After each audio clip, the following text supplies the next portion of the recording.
Digital arrest एक ऐसा शब्द बन गया है जो अक्सर सुनाई दे रहा है और हर दिन अखबारों में आप पढ़ते होंगे कि किसी बुजुर्ग से, किसी महिला से या किसी व्यक्ति से लाखों रुपए झटक लिए गए। अपराधी जो साइबर अपराधी कहलाते हैं, साइबर क्रिमिनल्स कहलाते हैं, वो उन्हें झूठी सच्ची बातों में फंसा के, डरा के, बेसिकली डरा कर उनसे पैसे हटते हैं। और तरीका बड़ा सिंपल है।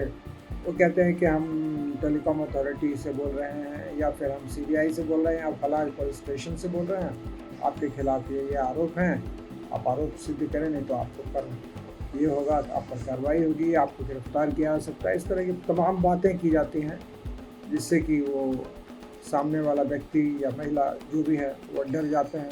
उसके बाद वो लोग फर्जी पुलिस के अफसर दिखाते हैं व्हाट्सएप के ज़रिए और उस पुलिस अफसर से बात कराते हैं जो कि डराता है उन्हें कि उनके खिलाफ पुख्ता कागजात हैं, झूठे कागज़ बना के उन्हें दिखाए जाते हैं। कई बार तो ये सिलसिला कई दिनों तक चलता है। उसके बाद संबंधित व्यक्ति को वो कन्विंस कर देते हैं कि वो अपराध में फंस चुका है।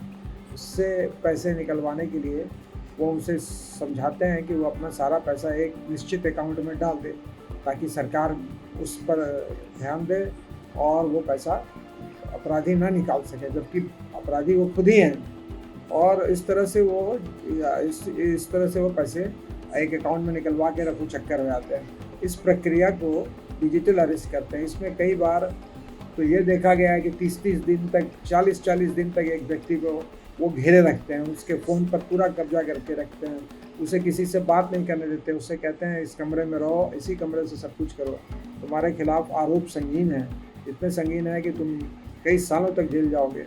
इस डर के मारे वो व्यक्ति उनकी हर बात मानता जाता है और जब वो देख लेते हैं कि हाँ ये व्यक्ति काबू आने लगा तो थोड़ा थोड़ा करके 10 लाख, 5 लाख, 15 लाख करके एक पर्टिकुलर अकाउंट में पैसा डलवाते जाते हैं। जब वो डालता जाता है उसके बाद सरेंडर कर देता है या मना कर देता है कि अब मेरे पास पैसे नहीं हैं, तो वो बोलते हैं ठीक है, ये बात किसी को बताना मत, हम तुम्हारा पैसा भेज रहे हैं, रिसीट भेज रहे हैं तुम्हें और तुम अभी चुपचाप बैठे रहो। जब कुछ नहीं होता है, जब वो आदमी उन नंबरों पर डायल करता है तो कुछ नहीं मिलता और वो ठग जो है तब तक निकल चुके हैं। तो साइबर क्राइम में ये मामला जाता है। साइबर क्राइम के ऑफिसर्स, पुलिस जो भी है, वो अधिकारी इस पर जांच शुरू करते हैं तो मालूम पड़ता है कि फलां बैंक में कुछ पैसा है, फलां बैंक में पैसा है। लेकिन किसी भी मामले में अब तक, जहाँ तक मेरी जानकारी है, कि असली मुजरिम नहीं पकड़ा गया, क्योंकि असली मुजरिम यहाँ हिंदुस्तान में रहता ही नहीं है। वो ज़्यादातर दुबई, चाइना, कंबोडिया, इस तरह के दूर दराज के देशों में रहता है, वहीं से ऑपरेट करता है और यहाँ पर वो उसके छुड़भैये चमचे होते हैं जो ये काम करते हैं और पैसे वसूलते हैं।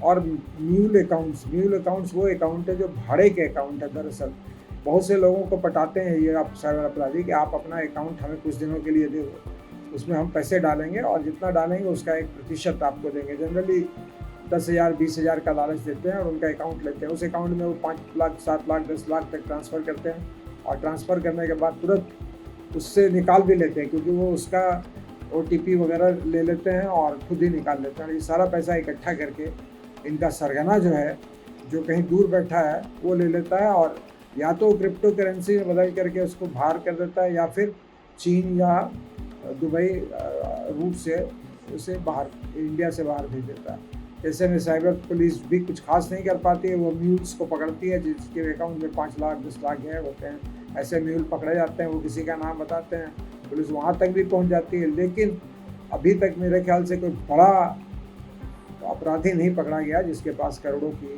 रकम जमा हुई हो। वो सब बाहर के लोग हैं, आप बाहर से ही ऑपरेट करते हैं। यहाँ वाले सिर्फ एक्टर की तरह, एक उनके राइट हैंड मैन की तरह सारा एक्ट करते हैं, सारी एक्टिंग होती है, बाकायदा फ़ोन किए जाते हैं उनकी तरफ से, कैमरे में वो आते हैं पुलिस की ड्रेस पहन करके। ऐसे ड्रेस पहनेंगे जैसे कि आदमी भ्रमित हो जाएगा कि अरे ये तो बड़ा पुलिस ऑफिसर है जो कह रहा है। बोलने का अंदाज पुलिसिया होता है उनका, जिससे आदमी को और भी घबराहट होती है कि क्या हो गया। बड़े बड़े लोग, कई पुलिस के रिटायर्ड अधिकारी तक इस जाल में फंस चुके हैं। उन्हें लगा कि हम पर वाकई कोई मुकदमा हो गया, हमने कोई ऐसा मामला किया होगा जिसके कारण ऐसा हुआ, और सीधे सीधे वो डराते हैं इस तरह से कि सामने वाला व्यक्ति घबरा करके सारा पैसा एक पर्टिकुलर अकाउंट में, जिसमें वो कहते हैं डालने के लिए, डाल देता है।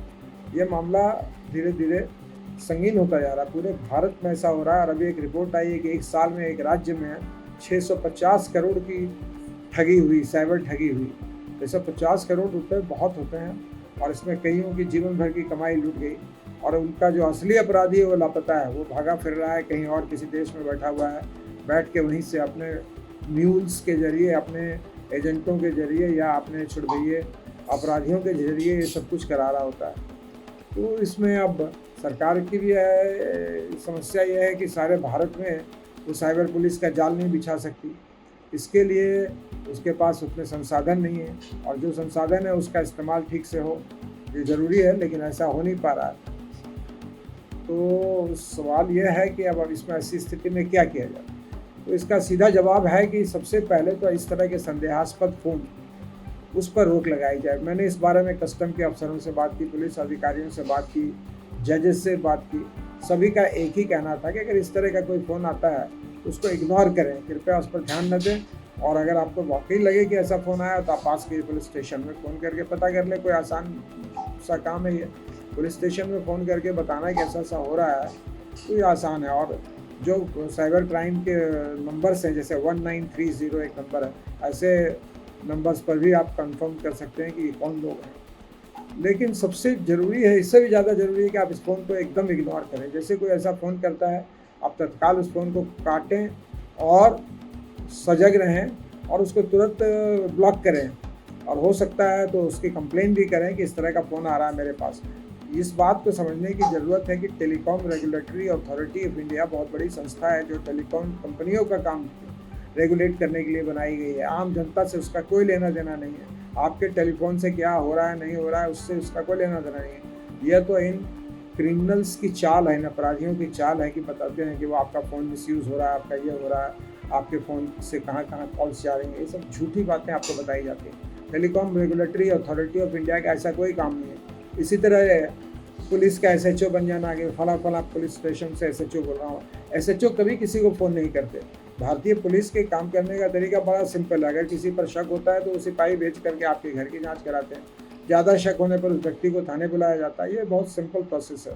CBI वाले तो खैर मतलब ही नहीं रखते किसी से, उनके काम करने का तरीका भी वही है सेम पुलिस वाला, क्योंकि वो एक तरह से इन्फोर्समेंट बॉडी है तो वो भी ऐसे ही करती है। ED वाले भी ऐसे ही करते हैं। तो सब कुछ जांच करने के लिए आपके घर ही आ जाएंगे, वो उनके आदमी आपके घर आके जांच करेंगे। वो फ़ोन पर कोई बात नहीं करता। कभी भी किसी एजेंसी का व्यक्ति फ़ोन पर आपसे बात नहीं करेगा। और वो वर्दी पहन के एक DCP बड़ा अफसर दिखाने की कोशिश करना, बड़े अफसर ये काम कभी नहीं करते कि फ़ोन पर किसी से बात कर रहे हैं, डरा रहे हैं। बड़े अफसर की ताकत होती है, उसे विशेषाधिकार मिला हुआ है सरकार से, उसे अधिकार मिला हुआ है सरकार से कि वो किसी को भी अपने पुलिस स्टेशन में या अपने जो जुरिस्डिक्शन है उसमें बुला के उसकी क्लास लें, उसे डांटे फटकारें या उसे पूछताछ करें। ये तो अधिकार पुलिस को है ही, इसमें दो राय नहीं। CBI को भी है, ED को भी है। लेकिन एक आदमी को इस तरह से डराना फ़ोटो दिखा करके WhatsApp में तुरंत एक बंदा आके खड़ा हो जाता है और बोलने लगता है, वो सब फ्रॉड है, सब के सब फ्रॉड है। आप इस बात को जानिए कि इस तरह का कोई भी फ़ोन आता है तो फ्रॉड है, वो बहुत बड़ा फ्रॉड है। और तुरंत इसकी साथ ही साथ इसे ब्लॉक भी करें, तत्काल 1930 पर तत्काल फ़ोन करें। और नहीं कर सकते तो आप अपने पुलिस थाने में फ़ोन करके बता सकते हैं कि ऐसा ऐसा कॉल मेरे पास आया है, कृपया सलाह दें। वो पुलिस वाला खुद ही आपको सलाह देगा कि आप इस नंबर पर फ़ोन करें। साइबर क्राइम डिटेंशन का जो विभाग है, साइबर क्राइम से जो विभाग हाथापाई करता है, लड़ता है, उस विभाग से आप सीधा संपर्क कर सकते हैं। तो मेरा सजेशन ये होगा कि आप इस मामले में पेशेंस रखें और डरें बिल्कुल नहीं, किसी से डरने की ज़रूरत नहीं है। ये सब मक्कार क्रिमिनल्स हैं, मंजे हुए डराने की कोशिश करते हैं, गंभीर आवाज़ में बोलेंगे, जोर से बोलेंगे, डराने बोलेंगे, आपका फ़ोन हैक हो रहा है, आपका फ़ोन से ये हुआ, आपने ये किया। इस झांसे में लोग आ जाते हैं और तुरंत पैसे निकाल देते हैं, इधर से उधर कर देते हैं। और कई बार ये बताया गया कि कभी अपना OTP नंबर किसी को न दें, किसी को अपना बैंक की पास नंबर की जानकारी न दें। कुछ भी वो कोई बोले, आप फ़ोन काट दीजिए तुरंत। अगर असली पुलिस वाला होगा तो आपके घर आ जाएगा, अगर फ़ोन ही से पुलिस को आना है तो आपके घर ही आ जाएगा। हालांकि वही धमकी भी देते हैं कि अगर फ़ोन काटोगे तो हम तुम्हारे घर आ जाएंगे, तो आने दीजिए घर। वही भाई ठीक है, तो मेरे घर आ, हम आप देखते हैं, इतना बोलते ही वो गायब भी हो जाएगा। और आप अपना फ़ोन काट के उसको ब्लॉक करके उस नंबर को भी ब्लॉक करें, उस नंबर को स्पैम में डालें। आजकल सारे जो इंटरनेट प्रोवाइडर्स हैं या जितने फ़ोन कंपनियां हैं, मोबाइल कंपनियां जैसे एयरटेल, जियो, वोडाफोन वगैरह, वो इस तरह की सुविधा भी देती हैं कि आप उस किसी नंबर को आप ब्लैक लिस्टेड कर सकते हैं। ये सुविधा भी है, तो आप तुरंत फ़ोन करें वहाँ पर और उसको ब्लैक लिस्ट कराएँ। आपको डरने की ज़रूरत नहीं, सबसे बड़ी बात है आपका डर जो है वो आपको फँसा रहा है। तो डरे ना, लालच में ना आएँ, ना डरें, दोनों बातें हैं कि आप किसी तरह के लालच में भी ना आएँ और डरें तो बिल्कुल ही नहीं, क्योंकि ये क्रिमिनल्स हैं। ये आपको डराने की कोशिश कर रहे हैं और डरा के धमका के आपका पैसा यहाँ से वहाँ कर रहे हैं। ऐसे लोगों से सावधान रहिए और सुरक्षित रहिए। सबसे बड़ी बात है कि किस तरह के किसी भी कॉल को आप लीजिए ही मत। जैसे कॉल आया आपको लगे कि इस तरह के वर्ड बोले जा रहे हैं, तत्काल उस फ़ोन को काट के उस नंबर को ब्लॉक कर दीजिए। ये एक बहुत आसान तरीका है। बाकी तरीके तो आपको बता ही दिया मैंने, 1930 नंबर है और पुलिस है, साइबर पुलिस है, साइबर पुलिस का भी नंबर आसानी से उपलब्ध है। आप इन नंबरों पर फ़ोन करें, मेल करें और बताएँ सब कुछ। सुरक्षित रहिए, सबसे आसान तरीका है, सजग रहें। धन्यवाद।